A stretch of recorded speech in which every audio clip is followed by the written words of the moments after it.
Hi guys, welcome to my channel. Today I have a special guest. I have my very good friend Britta Albert, and she is also a transformational life coach, and she is here to talk with me about the ego. We did a part one on her channel, and I gave her my opinion and idea behind what ego is, and now is her opportunity to tell me everything she knows about the ego. Thank you, Britta, for being here. Absolutely. Thank you for having me. So, Britta, tell me, what is it how do you define the ego? So for me, I have a very different perspective of the ego that I've heard from most people. My perspective of the ego comes from my own personal experiences. And the way that I look at the ego is as a child, but it doesn't stay a child. It changes with age, and I'll explain more how that works. So to start out, when I'm experiencing the ego, and again, if you guys have not watched part one, definitely go ahead and check it out, because I'm going to play off of some of the things that Jody said. So to make more sense, check that one out as well. So when you were talking about how the ego lies to you, with me, I don't see it as the ego's lying.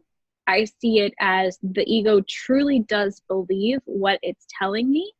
But again, as you were saying, you need to get out of that headspace of fear and anxiety first. This is once I've already entered into this better heart space that I'm now able to have this conversation with the ego. If I were to say, no, you're lying, my ego, because I see it more as a child, when it's really in its most negative density, it's coming with a lot of fear, it's coming with a lot of self-doubt, and it's throwing all this at me. I see it as like 3 or 4 years old. And I really do believe that with this lower perspective, this younger perspective, if you will, that it's showing me that it really does believe what it's showing me is true. So if I were to tell it, no, you're lying, it's going to become really defensive. And just like you were talking about how sometimes you could even feel like nauseous, I completely empathize with that feeling, because that's kind of what it will do with me. It'll throw a total temper tantrum, and anxiety will just spike up and go through the roof. And then I'll have to calm myself down again, get into that headspace again, and try to have that conversation again. So if again I call it a liar, I'm just going to be in this perpetual cycle of not really getting anywhere. So for me, the way I see my ego is I treat it like a child, and I say, okay, so I believe that you believe this, but why do you believe X, Y, and Z? Why are you believing that if I do this thing, I'm going to die? And then it will show me its definition of proof. Proof might be, and most of the time, proof is not personal experience. Proof is other people's experience. I'll say, well, do you remember this story that you read online this one time about this person who did this thing and then they died?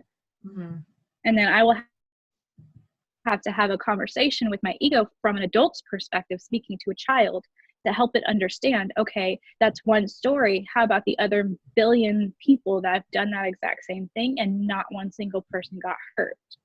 And then my ego, you kind of feel for me, I feel my ego having an aha moment. And as it has more aha moments, the more we talk it through, it's like it shows me its perspective of proof, and I show it my perspective of proof, or the higher self perspective of proof. And I listen more to, like you were saying, with your intuition, your spirit, your higher self, your soul.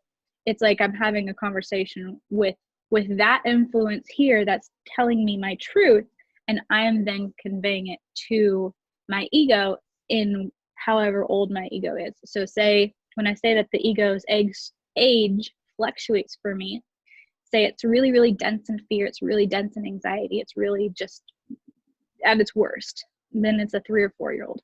Then we talk it through. Now it might be a 10-year-old. And so it's telling me these things based upon a 10-year-old's perspective. So I have to speak to it more like a 10-year-old. And so we go back and forth and have these conversations to finally, when we're both at a place of peace or in alignment, is when its age finally reflects my current age. And that's how I know that we're in alignment. That's very, very interesting. So let me ask you this question based on what you've just said. Mm-hmm. Would you consider this somewhat in the same manner as doing inner child healing? Because you're taking this fear or this anxiety and you're going back to an age maybe where maybe the age of the ego was the first age that you remember this particular feeling happening to you before. Or I know that you've been my coach in the past and you've encouraged me to do inner child healing, which I have done and will continue to do for the rest of my life. And so do you always think of it as the ego that you're healing, or is it just the inner child, or is there a separate for you? So that's fantastic. So for me, they are separate. So whenever I'm doing inner child healing, and I'm so glad that you asked that question, when I'm doing inner child healing, if there's a specific trauma, a specific memory, a specific experience that I need to heal, say, for example, 6-year-old Brittany saw her sister get stung by a bee. And so 6-year-old Brittany is terrified of bees for the rest of her life. Mm-hmm. And this is a true story because I literally it was a year ago when I was about to turn 32 that I got stung by a bee for the very first time. I'd been terrified my whole life up until that moment. Mm. So if I would have taken the time to go back to 6-year-old Brittany and explain to her it's not so bad, the way that it was described to me when I was a child, it was meant with the best of intentions, but my parents told me that it felt like getting hit with a baseball bat. Oh my gosh. So I really thought that getting stung by a bee was the equivalent of probably like breaking your leg being hit by a baseball bat. So I thought the pain was just so insanely intense. And again, I understand that they were telling me this out of wanting to keep me safe. They didn't want me to, I was trying to pet bumblebees is what I was trying to do. And they're trying to make me not do that. Right. So, you know, if I'm going to heal that specific fear, I'm going to go to that specific memory. I'm going to go to 6-year-old Brittany. But my ego, like I said, it'll change age.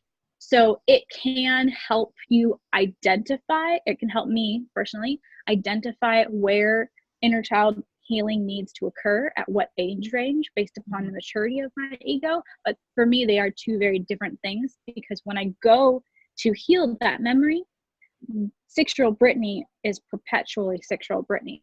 6-year-old Brittany never changes age. It's just the need of what does 6-year-old Brittany need right now? What love does she need? What reassurance does she need? Mm-hmm. And how can I explain this to her as now the adult that I am, having the perspective that I have as an adult, but make it make sense to her and calm her and reassure her and make her feel safe again. Mm-hmm. So they are two very different things, but I'm really, really glad you asked that. Okay, so I have another question for you that you asked me. You asked me in part 1 of this video, do I believe in ego death? And so I'm going to ask you the same question. Do you believe in ego death? And what does that mean to you? I love this. Yes. So I say yes because I'm excited to answer the question. So no, ego death is not a real thing. And I'm not going to give away your answer because I want you to go watch part 1, but I will say that I absolutely 100% agree with your answer. And just to go on, like add more to your answer, the ego can fall asleep where the higher self or your soul takes the wheel, so to speak. If you think about your body as a vessel, as a vehicle, and who is seeing through the eyes, who's perceiving with the mind, you can have the perception from the ego, which is what most people start with, if not all of us. And then the higher self of the soul comes through and sees the eyes and perceives the same situation, just with more maturity. So I don't see it so much as a death as maybe taking a back seat or taking a nap even sometimes. If and when you can achieve a separation of ego and higher self, it's not permanent and it will never be permanent. Because if it is permanent, there's no point in this life right now, because what is the point of a 3D existence if you can't experience the 3D? Without the ego, I don't think that we're capable of fully experiencing all that the 3D is. Because if you're transcending all feelings, all emotions, then what is there left to experience? You're kind of just existing on this higher plane where everything is great. And it's wonderful, you know, the idea, the concept of never experiencing pain and never experiencing fear is wonderful, but what's the point of this now if that's where you're at? I think when you get to that point, you transcend. Right. I agree with you. That we are here in this particular space and living amongst other people. And so we are given these things like the ego and the higher self and our mind, body, mind, spirit to work with together. So I would agree with that. So what about karma and the ego? How do you think that takes a play? So with my idea of karma, it's actually extremely simple. Because of all the shifts that have happened, and I'm going to just be really vague with that because that's a whole nother topic. No, it doesn't matter. As far as I understand, you know, everybody has different belief systems and they're all right. You can experience whatever you want to experience. However, even if the idea of karma that everybody had before, to where maybe you did something bad in a past life and now you have to pay for it in this life, I don't necessarily agree with that. But even if that were true, I do believe it's no longer true. I think that things are at a higher octave than they were before.